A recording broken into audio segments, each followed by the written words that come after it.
Broadcasting live from the Business RadioX studios in Atlanta, Georgia, it's time for On the Money, presented by Embassy National Bank. Good music, good music. Well, welcome everybody to this week's edition of On the Money, the #1 small business show on Business RadioX. The show is presented by Embassy National Bank. Embassy National Bank is a nationally chartered financial institution here in Metro Atlanta, and our deposits are insured by the FDIC. On this show, we discuss topics designed to help small business succeed, because at Embassy National Bank, we are proud of how we help small business. I'm Joe Moss, your host and the president at the bank, and we welcome you to the Subaru of Gwinnett studio. And I want to introduce our guest today, Ms. Kris Cavanaugh Castro. We're going to be talking about coaching, executive leadership, and coaching. And as you know, leadership is a big topic on this show. So, Kris, welcome. Thank you. Before I get into the show, though, I want to give a shout out to our producer. I walked in today, and he said, I'm going to be out the month of August. And I said, well, where are you going? And he said, well, I'm going to be doing the Olympics. So he has been, I guess, hired by the Olympic Broadcasting System, which is kind of like an ESPN format. And he'll be covering the Olympics, doing stories on a lot of the events down there, boxing, rugby, basketball. Mike, we're proud of you. Actually, I'll be a long jumper in the Olympics. That's what I'm going to be doing down there. Yeah. No.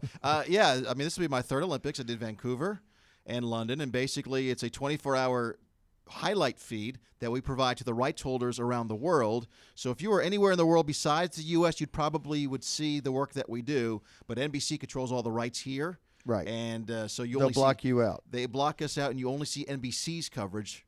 So. Okay. Well, trick would be that if you know how to get around and show that your computer is coming out of anywhere but the U.S., you would be able to get into the Olympic Broadcasting System. Not that we're recommending you do that, though. No, we would never recommend that you do that, but I'm sure that kind of thing does occur. Probably, yes. Okay. Well, Mike, congratulations. All right. Well, I'm sure you'll hold the fort down. Trey and Z will keep everybody, tied down. And watch the mosquitoes.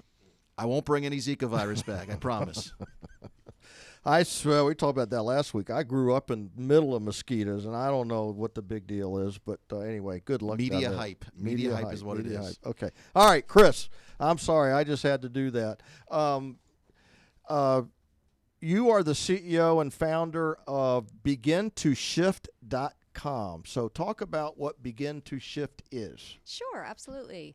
My company is called Shift Inc. And what we're about really is change. What I've found throughout my lifetime, and I'm 48, is that if you're not open to change, if you're not willing to change, you end up being left behind. And so when I created my company back in 2008, I wanted to reflect the fact that change is not a bad thing. And if you embrace it and you learn to grow with it, amazing things happen. And so that's why I called my company Shift, and that's what I'm all about. I help people shift to bigger and better things. Why are we so afraid of, some of us, why are we so afraid of change? I think a lot of it has to do with our comfort zone. We get used to being in a certain place and used to a certain thing, and stepping outside of that can be a little scary. And for certain personalities, it's a lot harder than others. And depending on the type of personality you are, you either step into it fairly easily and are willing to deal with whatever happens, or you cautiously creep through it and hope for the best, or you avoid it at all costs and run the other way. Can you avoid change? You can't avoid it, but you can delay it. And the longer you delay it, the worse it gets often. Because it's just constantly happening. So think of it as a snowball that builds up, and then you delay it. It's going to smack you right in the face when you eventually decide to embrace it, correct? It's very much like procrastination. You can avoid whatever you want for a long time, but it doesn't disappear. What percentage of us tend to embrace change versus not? I don't think I have a percentage. I don't think it's that cut and dry. I've read things that say that a whole lot more people are afraid of change than embrace change. That I would have to agree with. It's Okay. more likely that somebody would be hesitant than actually embrace and step out into it. So so I call you, I guess, a change agent. Is that fine? Yes. Okay. How did you get into this business? Ever since I was a kid, I've always been a natural change agent. Even when I was in in high school. Unfortunately, a family friend died when I was 17, through a drunk driver. And it was the first time anybody significant in my life had died. And it really rocked my world and rocked a lot of people's world. And I decided I had to do something about it. And so I went and opened up a chapter of SAD, Students Against Drunk Driving, and began petitioning the school and doing speeches. And that was my first true change agent role. And even after that, college, I did a bunch of things that were kind of change agent oriented. So it's been a natural part of my personality. And when I became an adult, I did a lot of positions which were change agent types. And if it wasn't the main role, there was a piece of it. And coaching just kind of flew right into that and became a natural part of it. So are change agents naturally good leaders? No, because there's not always effective change. You can make a change which isn't necessarily effective. And give me an example of that. Well, you can have, if you look at in the world, even world leaders, there might be a change that might need to be done in their country, but they might be stalling. They might be doing change for selfish reasons rather than for the good of the country. You can drill that down to a company, to the CEO of a company, where changes need to be made internally to the company, but they don't want to deal with it, and so they avoid that change, and the employees suffer because of it. So change isn't always done right. But I think when you come into it with a good heart, with good information, with a good support system, with good wisdom and feedback from people that are objective and will speak truth to you, I think change can do amazing things. So the whole concept of change, I guess you have to, based on what you just said, I guess you have to break it down into what you want to change into, and then make sure that what you want to change into is where your company ought to go. And then once what is done, you've then got to go back and recognize that unless you get your team to change into that new concept, the change will be a failure. That's correct. Well, it may not be a failure as much as it may not be progressing. Okay. It may not be as effective as it could be. Correct. I've worked with a team where the CEO wanted to do some major changes within the team, and some of the team was on board and some of the team wasn't on board. And it was very interesting to be part of that and to watch those dynamics play out. And the ones that were on board and really wanted to make it happen saw significant progress individually as well as for the team. The ones that weren't on board caused a lot of resistance and a lot of blockage, and so the team didn't advance as well as they could have. And as the coach, all I can do is sit back and, work with each individual person, work with the team as a whole. But ultimately, it's up to the team. The coach can't make the changes. The team has to make the changes. The coach just holds up the mirror. And if they don't embrace a change, you got to get them off the field. Either get them off the field or get them to embrace alter their position in the team so that they're not as detrimental to the change. And make sure their strengths fit the change and where the company needs to go. Correct. Yeah. The old saying about, make sure to have the right people on the bus and the right people in the right seats, it's true. Yeah. You can have all the right people on your team, but sometimes you may have to reorganize and change things around to make sure everybody's doing the right thing to support the changes you're trying to do. Now, before the show, you indicated that you had done a lot of work in the restaurant business. Correct. And what I know of the restaurant business is it would be a tough thing to manage. I think the people within the restaurant industry tend to be very independent, I would think, and that's got to be a tough deal to do. It is a tough deal. I started out as a server, and then I bumped into management, and I was a manager for a while. And as a server, I grew up with a really fantastic work ethic. I mentioned before we started that I started working when I was 15. And So I really grew up understanding what it meant to work and work hard and be full of integrity with your work, and to honor the people above you, even if you didn't necessarily agree with what they were doing, because they were the boss.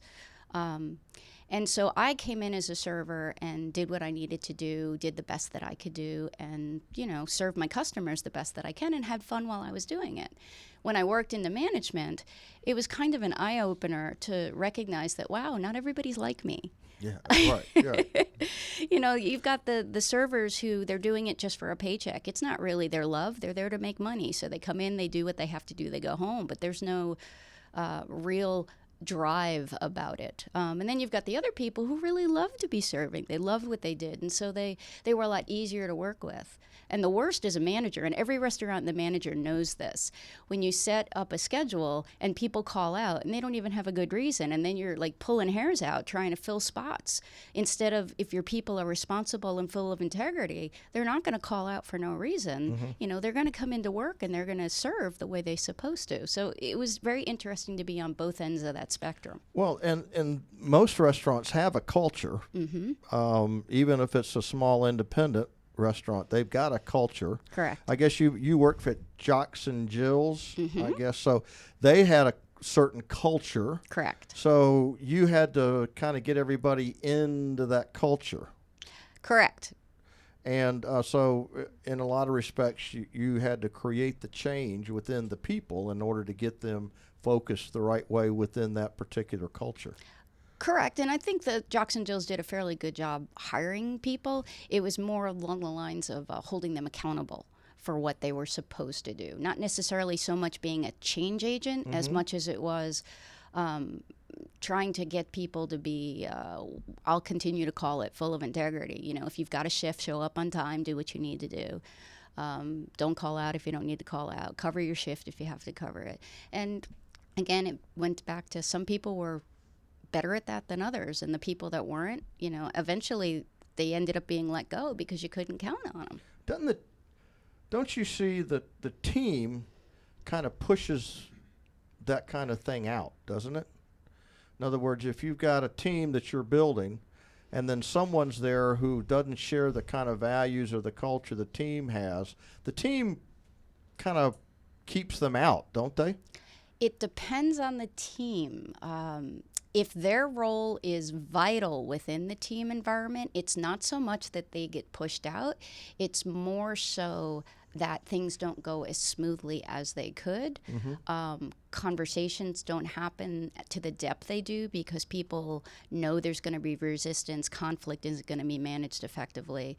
And behind the scenes, there's a lot of stuff that goes on, too, that you're having to manage. Okay.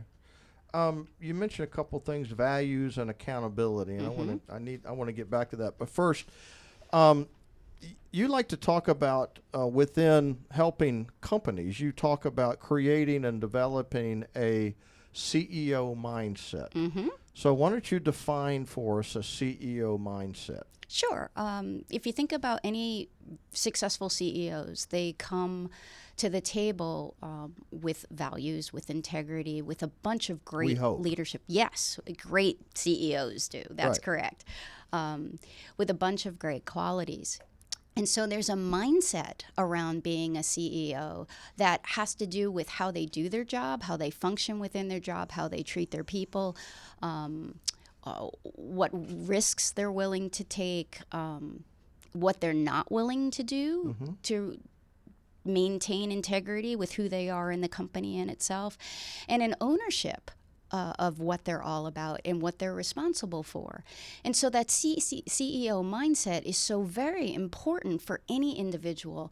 And I believe my dad started training me very young for that, and I didn't even recognize that that's what it was. But the more I started working, the more I started becoming who I was and developing who I was, the more I started realizing I'm developing those traits. And so what I've come to recognize is this: every single person can develop a CEO mindset within themselves. They can step out so much more powerfully in their work and in their life because they're taking charge of what they're doing. They're owning what they're doing. And as a manager of somebody like that, you can count on them. They'll stay the late hours because they know it's important, not because they feel like they're going to get fired. they'll do what they have to do because it's important to do so, and they want to do it because they care about it. Okay. We are talking to Kris Cavanaugh Castro, who is the owner and CEO of Shift Inc. And we're talking about, she specializes in executive and leadership coaching. And we're talking right now about developing a CEO mindset, and that everyone should develop a CEO mindset. And now the way you just defined it, make sure I get it. Everyone then should sit down and try to define kind of who they are, right? I mean, what is their mindset? What's make them tick? What do they think they're good at? What do they think they're not so good at? What risk can they take? What risk shouldn't they take? That's what you're talking about. That is part of what I'm talking about. When I talk about the CEO mindset, I really divide it into a couple of different items. And, the first item is about your perception. How you view the world essentially ends up how you fit into the world and what happens with your world. So should someone then sit down and try to define for themselves, how do I view the world? That's one part, absolutely. Now, you may view the world, you may think you view the world a certain way, but you may not. So this is where the accountability comes in, right? Mm-hmm. Okay, so try to figure out it and test yourself. How do I view the world? How do I come across in my view of the world? That's absolutely right, because sometimes the way we view the world and sometimes the way we act in the world doesn't always serve us well. And so that's the objectivity part and the accountability part, because if you want to be a certain thing or move towards a certain thing and the way you're doing it isn't working, then you do have to step back and shift. Maybe I need to think about this differently or be different or view it differently in order to get there. Okay, and within this mindset, you said you had a couple areas. One was vision of the world. What's another one? Perception is the first one, how you view your world. The second is really owning who you are, which is the piece you just mentioned. Knowing your strengths, knowing your weaknesses, how to leverage them, how to overcome them, but mostly just accepting them. I mean, there are things that I am fabulous at, and I could do those all day, and I'm just great at them. And there are other things that I just can't. And so I give those away or I delegate those away because it just drives me crazy, gives me a headache, and I'm not the right person for that. In fact, there are certain coaching engagements where when people come to me and say, hey, I want coaching around this, I'm like, yeah, I'm not your person. I don't enjoy that. I'm not good at it. Let me refer you out, because I know I'm not going to serve them well. Gosh, you run into that a lot when someone is unhappy in a job. Mm-hmm. Because they can try what they want. They can try as hard as they can, but they're probably, because of who they are, it's not bad, but who they are, they may never, ever be happy in that job. Could be. Accountant trying to be a salesperson. Salesperson trying to be an accountant, that kind of thing. Mm-hmm. Every once in a while you see something like that works, but it's tough to be someone that you're not. It is tough. It really is. I've heard that you can change your spots for as much as 3 months. I haven't heard that specifically, but I would imagine that that's probably right before you start draining and feeling the stress around it. And then all of a sudden, who you are starts Mm-hmm. coming out. And then we get back to this whole concept of making sure, defining who you are, what you're good at, what you're not good at, how you come across. Those are important things to know. But again, you may have a completely different view than someone who you can be accountable to may have a view. Mm-hmm. So and we've talked a lot about that on the show before with a CEO in terms of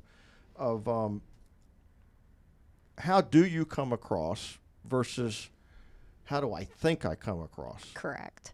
And one of the assessments that you can use for that is a 360, because you're getting, that 360 view of everything. You don't necessarily need the 360 assessment. You can you can invite somebody like a coach into a meeting and sit down and do interviews and have that coach be a part of your daily routine for a while. And that coach can get a feel for what's going on during the interviews, during the watching and the seeing, as long as everybody is on board and willing to be honest. And that's the other thing when you work with a team.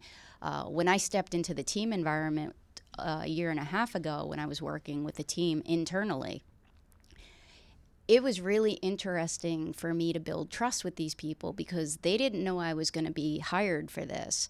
The CEO hired me, so they didn't ask for it. So I had to build trust with every single individual person. And some people, fairly quickly trusted me and moved on and started telling me things, and we started working and making a lot of headway. And then there were other people that were like, no. And they didn't even schedule meetings with me. They didn't want to talk to me. When they did talk to me, you could just tell they were so guarded, and nothing could happen with that. Well, it can be scary. Mm-hmm. I worked at Citicorp for as a result of an acquisition. I got pulled into Citicorp, and we called them a corporate shrink. And he'd call you, hey, I need to talk to you. And everybody feared that call. His name happened to be Albert, as a matter of fact. He was a nice fella. But it was just, you knew he was there because of something you had done or said. You're not really sure. And then all of a sudden he's in your front door going, hey, we need to talk. So it can be kind of scary. It is, but for that particular individual, I don't know their method of getting into people's lives or business.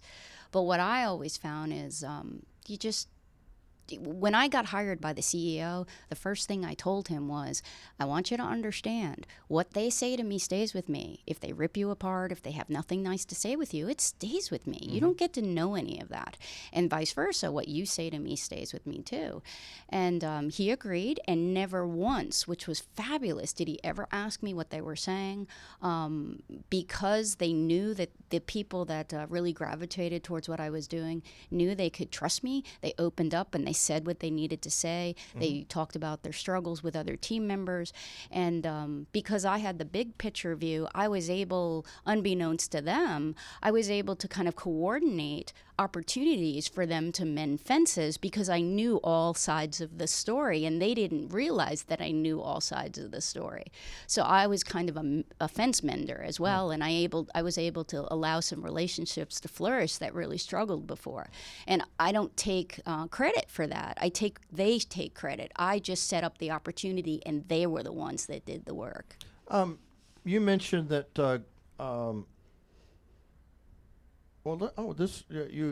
By the way, we have the guest tends to give me some questions they want to talk about, and as you know, I don't necessarily stick to that questions, but there are a couple of Ask good what ones you want. here. I'm open. Anyway, give an example of how your CEO mindset has benefited you over the last 4 years.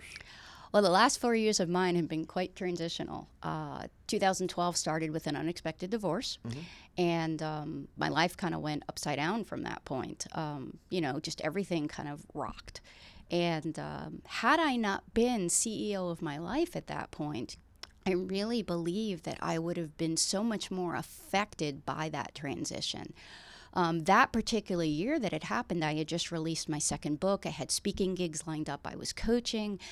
And when people go through a divorce, their life tends to shut down and they struggle. And I did. But because I was CEO of my entire life, I managed to compartmentalize. I was on when I needed to be on. I worked with people when I needed to work with. I was functional. I was good at what I was doing. I networked. I went out and did what I had to do. And then I gave my permission to cry and fall apart. And so it was like this big balance of, okay, now I can cry and fall apart. And nope, now I've got to be on. I've got to work with my clients. I have to be there and present and functioning. And I honestly believe if I had not been CEO of my entire life, the 2 years following that would have been way more difficult. And that's part of being the strength of being a CEO of your own life. You can weather storms more effectively. You get up quicker than other people, and you function better because you are cognizant of how to maneuver that difficulty and make the best of it and control what you can and let go of what you can't. That's a good point. By the way, being in the financial world, everybody went through that in 2008, 9, 10, Yep. 11. Still some of it around in 12. But, every organization changes. We talk a lot about change on this show, and how long-term plans tend to be 3 months in advance. And we talk to good companies that have grown, but they've adjusted their strategy sometimes as much as 3 or 4 times a year based on what has happened on the outside. So I like what you're saying, that you develop this mindset, this comfort with who you are, so that you can weather through all of that. Absolutely. You mentioned compartmentalize. I've read 2 conflicting things on that. One is it's an asset to compartmentalize. On the other hand, and I guess it's on how you define compartmentalization, but it's an effort. It's good to compartmentalize, but if you compartmentalize, you're making yourself be something that you're not, so that over here, when you can become when you have the ability, independence to be who you are, it really takes a toll on you. But I think what I heard you say is you had yourself defined. Correct. So that you were able to function in this environment, even though you had a lot of stuff going on. Correct. I never lost the sight of who I was. I never lost the core of who I was.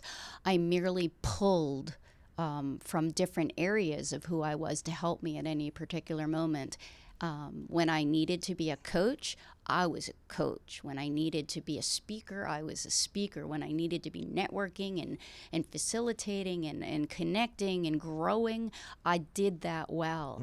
And then when I needed to cry and I needed to be upset and I needed to be depressed and I needed to just fall apart, I did that too. And I did it all with integrity and balanced it all. Yeah. Let's talk about the CEO who has maybe made a mistake. These days, what's the best way to handle a mistake if you're a CEO? Let's say you developed a goal and objective. It wasn't the right way to go. You push the organization that way, and you realize, oops, that was the wrong thing to do. In today's world, how do you deal with that? If you can get through the boardroom. I think a good leader recognizes when they're wrong and has to admit it. Now, there's different ways of admitting it. I don't mean that you should, put out a newspaper ad and tell the entire world. But you need to do it with integrity. You need to bring the people that were affected by it in and apologize, talk to those people, and try and, if you can, try and do something to make it right. I think often what upper management tends to forget is kindness, talking to their employees, showing them that they're valued goes a long way. And it doesn't have to be, let's take everyone on a cruise. It simply has to be something personal. It looks different for every CEO and every employee, but I really think that good leaders know how, if they know their people, and they should be knowing their people. I mean, granted, the big, huge organizations that have got like 10 tiers and 10,000 locations, that's hard. Right.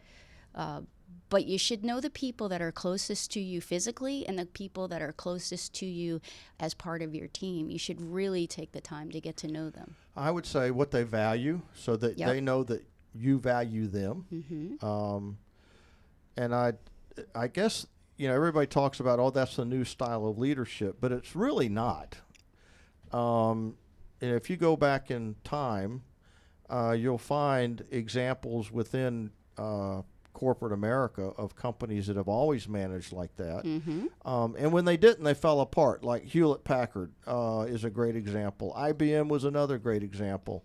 Intel for the longest time. Procter & Gamble. Those kind of companies had the executive leadership that cared. They were humble. They believed in defining goals and trying to take that culture of goals and spread it down through the organization. And most importantly, they lived what they wanted to try to create. Correct. Because companies, people do see, you do live in a glass house. So people do see if you're trying to be somebody you're not. You're listening to Kris Cavanaugh Castro. She is the CEO of Shift Inc. She is a executive and leadership coach, and having a good conversation about leadership, the CEO mindset. And let me ask you this: what are some of the we learn more from our mistakes. So, what are some of the largest mistakes that you see out there being made? Oh. When you get called in and someone says, help, what are some of the mistakes that they've been making? A lot of it has to do with how they manage their teams.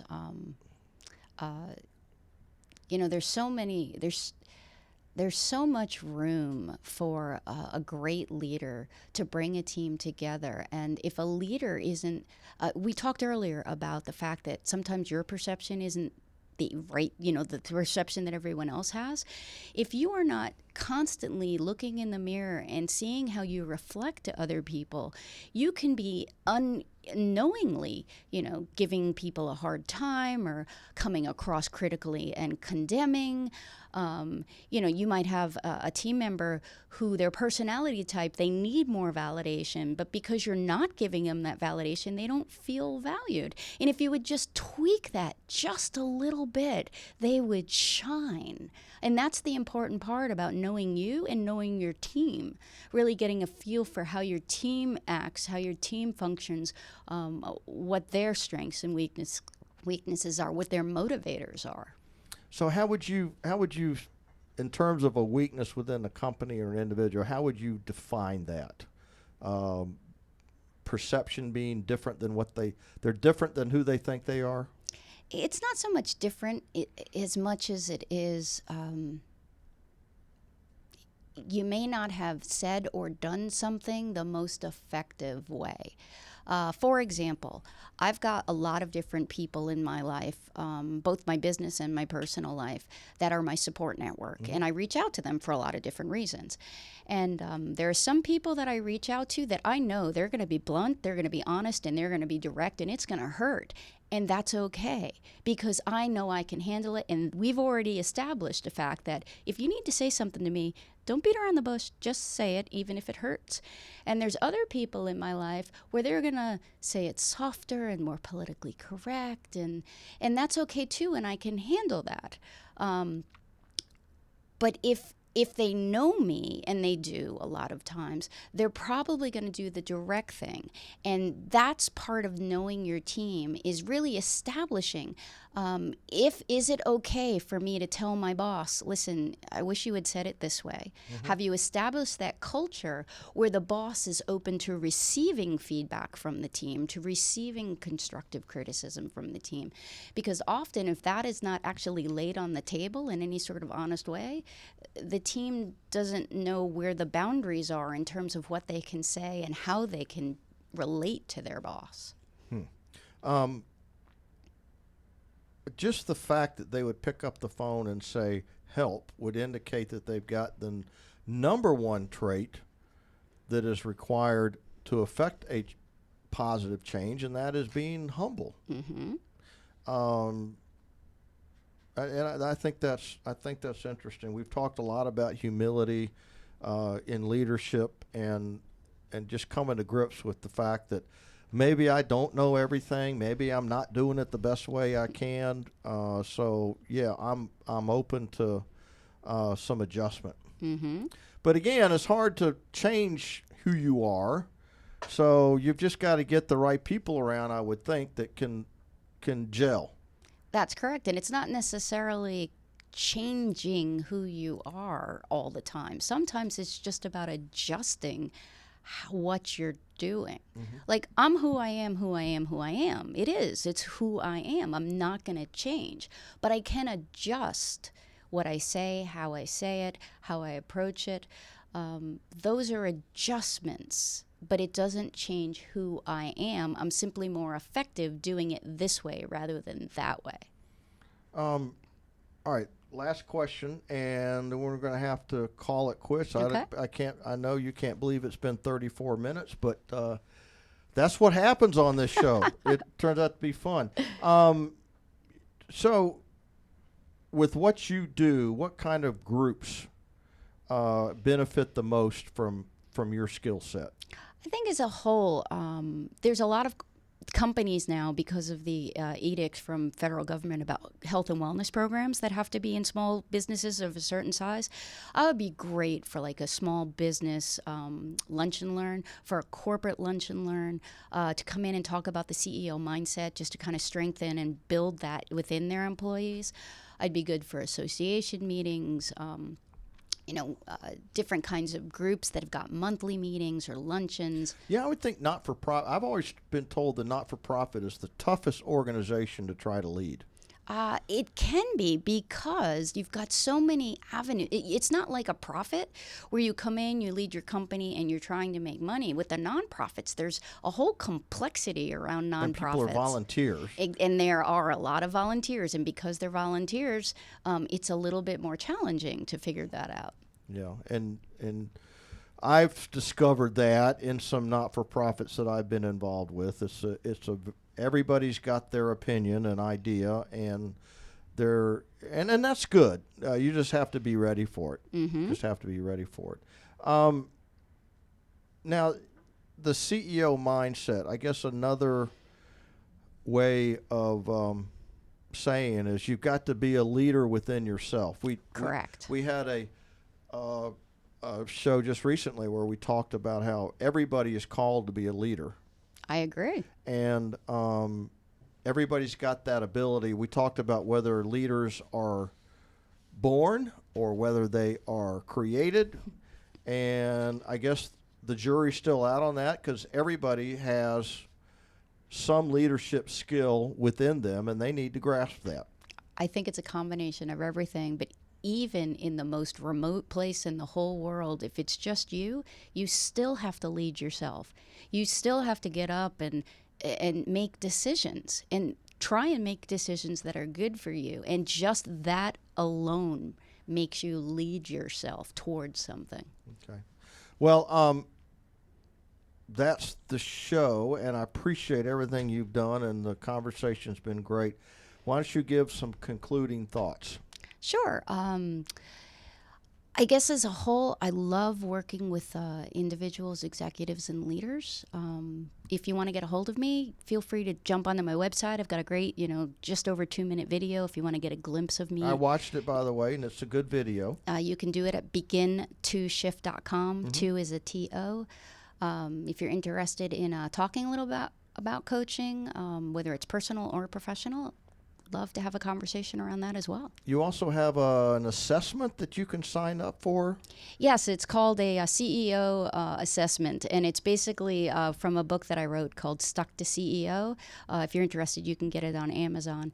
And it's about kind of determining where you are in the CEO mindset shift pattern that I have. Interesting. How many books have you written? 4. 4. Are they all out on Amazon? I believe so. All right, so everybody look for Kris. You publish under Kris Cavanaugh. Correct, and I just got married in late 2014, which is what the Castro is. All right, so look under Kris Cavanaugh. I'm sure it's some very good, very, very good reading to do. How else can they get a hold of you? Email is Kris@begin2shift.com. Okay, and you've got a Kris is with a K. Yeah, and okay, good. Well, listen, thanks for being on the show. Thanks for having me. It was, we learn something every show, don't we, guys? And it's today. You learn something about yourself. You learn something about running businesses, and it's all tends to come together in terms of trying to be a better leader, how important good leadership is, and how that focuses around the customer. We talk a lot about the customer on this show. But it was a good discussion today, and we'll do more of this. So that's our show for today. This has been On the Money, the #1 small business show on Business Radio X. On the Money is presented by Embassy National Bank. Be sure to follow us at Twitter at on_the_money and then the #1. You can listen to any of our shows anytime by visiting onthemoney.businessradiox.com and go to iTunes and look us up. We can download the shows there, the audio. We do have video of the show out on YouTube, businessradiox.-Gwinnett YouTube channel. And until next time, I'm Joe Moss, and got a couple things to always remember. One is be careful out there. It's a tough world. Leave fear in the back seat. At least be smart about it. And then stay authentic, we talk about, which is another way of being who you are and trying to live within that CEO mindset of who you are. So that's our show for today, and we'll see you next time.